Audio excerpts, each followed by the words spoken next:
Good evening. This module, the issue I chose to tackle was the misuse of smartphones and how they hold back student progress and how intrusive they've become in the educational setting. Yes, they do have a lot of benefits, but on the same token, they provide a lot of distractions. I think they are more negative than positive in this aspect. So I was going to address some of the things that I would like to try if I was in charge of my school. Some ways we can try to curb this epidemic and get the students focused back on what's important, and that's learning in the classroom. Smartphones in the hands of our students can be a great thing, but it can also be a major problem as well. As I stated in my opening, they can be a huge distraction. Now, I want to list some benefits of the cell phones, or smartphones, excuse me, how they can help students find data. And yes, teachers do utilize those phones because the students have them in their hands all the time anyways, regardless of what has been told to them. But the smartphones can be used to find data. In the right hands, the right direction under a teacher, students can realize the full potential of their phone and not just a device to text message, Snapchat, get on Facebook, and do all that other time-consuming activities. They can learn how to use it to actually benefit them. Also, they can help complete assignments by using or creating QR codes. I know for a fact that some teachers in our building have created QR codes for station work, and the school will check out iPads, etc. for them to use, but a lot of times students use their own phones or iPods that they brought to school to read these QR codes, and I think that's a fantastic thing as long as they're used for the educational purpose. And as I said, they use the phones for distractions, texting their friends, Snapchat, Facebook, Twitter, and in worst case scenarios, they can produce cyberbullying on the phone with how we can connect to the internet through the phones now. So cyberbullying is an issue not just at evenings, but during the day. Facebook posts, etc. can get out and just make life a living hell for a lot of people.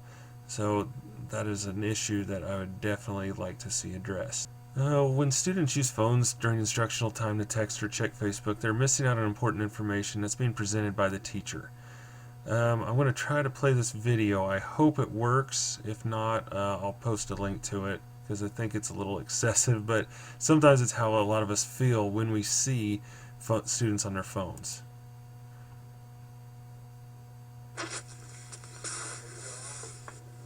I'll turn it off. Listen, guys, I've really had enough of this. We've been dealing with this since September. I can't put up with this anymore. I'm trying to, we're just trying to do the nice class here, and you're always on the phone, and I really just hate it. Yes, that is him smashing the phone with his equipment. Bring a phone in class, that's what you're going to get. Yes, he did bust it out, and I'm pretty sure he got a little heat for it. Okay, a lot of heat. But that's the level it takes sometimes. Teachers get so frustrated fighting technology in that negative aspect and trying to educate our children. And it's just a tough situation, and we're doing the best we can to try to curb this. So that's when our policies come into play. Now, we want to make sure that the students' rights won't be violated, and after looking through our book, the Teacher's Pocket Guide to School Law, students' rights will not be violated if there's evidence of disruption in the educational process. And if this happens, we can remove the phones without violating a student's First Amendment freedoms. We do have a warning system in place that is used at non-specific times. This is if the student has the phone out. First of all, students asked to put the phone away. This is what I do personally because it's easier just to have them put it away without creating much conflict, and usually they put it away the first time. Now, if the phone comes out again, I confiscate it till the end of class. Now, on the third time, 3 strikes you're out. If that happens, I put their name on the phone, it gets dropped off at the office at the end of class, the students will be able to pick it up at the end of the day. Parents are notified of the infractions and possibly of detentions due to classroom distractions on their phone. Now, some people would be like, well, they're not hurting anybody, they're just on their phone. Well, they are hurting somebody, they're hurting themselves. They are not being able to pay attention to what is being presented to them, and that's just a major, major problem.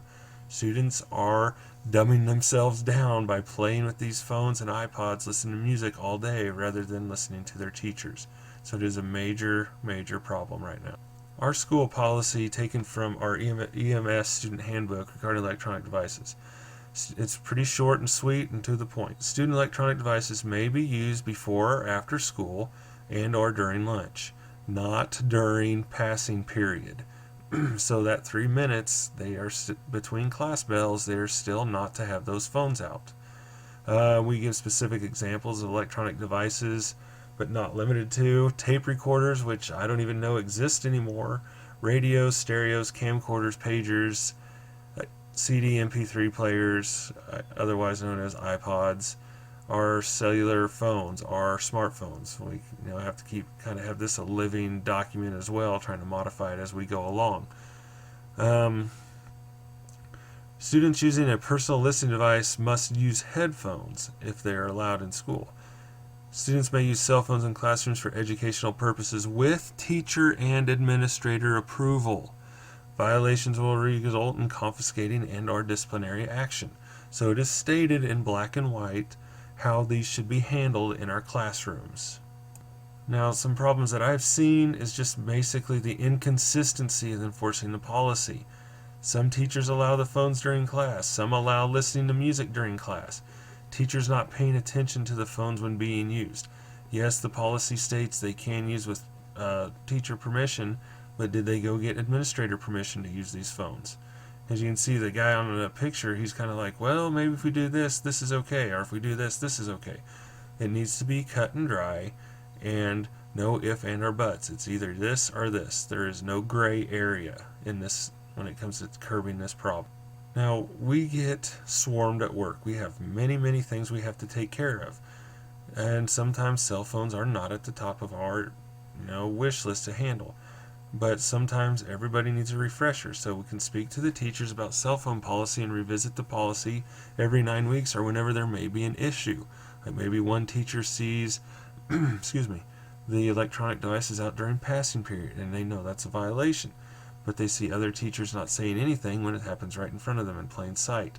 So we need to get this addressed and nipped in the bud so it is taken care of and all of the teachers are following the same policy. I know sometimes it's a battle. Say, well, okay, well, just go ahead and put your phone away, or just keep your phone out of sight, or blah, blah, blah. It's either one or the other. So we need to make sure that everybody is on the same page when it comes to handling this. Communication could handle a lot of these problems. If a teacher is requiring smartphone use or iPod use in the classroom, all we have to do is send an email out to the people in the wing and let the administration know that they're going to be using their electronic devices during class. Now, if they have these devices going on after the block is finished, then we can inform the students like, hey, your phone's supposed to be put away right now. We got an email from, say, Miss Schmidt sent it out saying we're using it in science, and that is only during blocks 1 and 3, not 5 and 7. So you need to put the phones away. So as long as we all understand what is going on, when it's to be used, a lot of these issues can be handled just by communication, or in other words, just talk to each other. Now, there are some exceptions to the rule. If a student has a medical condition, they need to communicate immediately about a health condition. They may be able to keep the device on their person with written permission on file in the school office. Now, if this is this way, the professionals in the building need to know about the condition.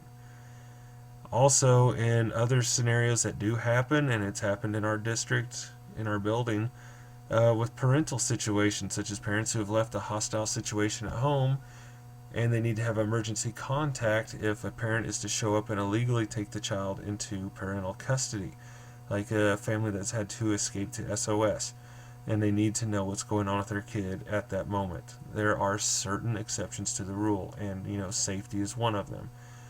There's been the issue of school shootings and bomb threats, etc., etc. A lot of times, if students have phones and bomb threats are sent out, the texting sent out can just make things a lot worse. So that's why if this these cell phones are put away, the parents can call the school and not just their child to make sure everything is okay. This will eliminate a lot of confusion. I would advise student and parents read the electronic device contracts. Have contracts printed in necessary language, English and Spanish if need be. Students will know and understand when the device can be used. Before and after school, during lunch, when they have some downtime. This would be and also during classroom assignments. This would be the only time that these phones would be allowed, unless there was special circumstances. Students and parents will know and understand the consequences if the policy is not met. That's why there's no surprises. We can say, well, your son or daughter and you also signed this when your student was getting enrolled. So there is no surprises in this action.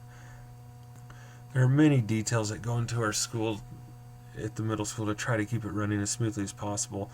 But if we address this one simple item with electronic devices, such as communication with one another, consistency when it comes to addressing the cell phone issue or iPod issue, having them out at inappropriate times, perform our professional responsibilities. You have a contract, and part of that contract is maintaining and upholding the school rules. And if it's stated that they can't have it, they can't have it. Don't say, well, not this time, blah, blah, blah. Be firm but fair. Lessen the distractions. So if we take those phones away, the iPods, they are going to be more likely to learn. Now I say likely because they're probably going to be mad because we took their phones. But we need to stay firm, lessen distractions, and do our tasks so we can teach these children. My sources are Nathan Essex, A Teacher's Pocket Guide to School Law, 2nd edition by Pearson, and the Emporium Middle School Student Manual 2013-2014. Thank you. If you have any questions, feel free to post on my link, and I will answer them as best as I can. Have a great evening.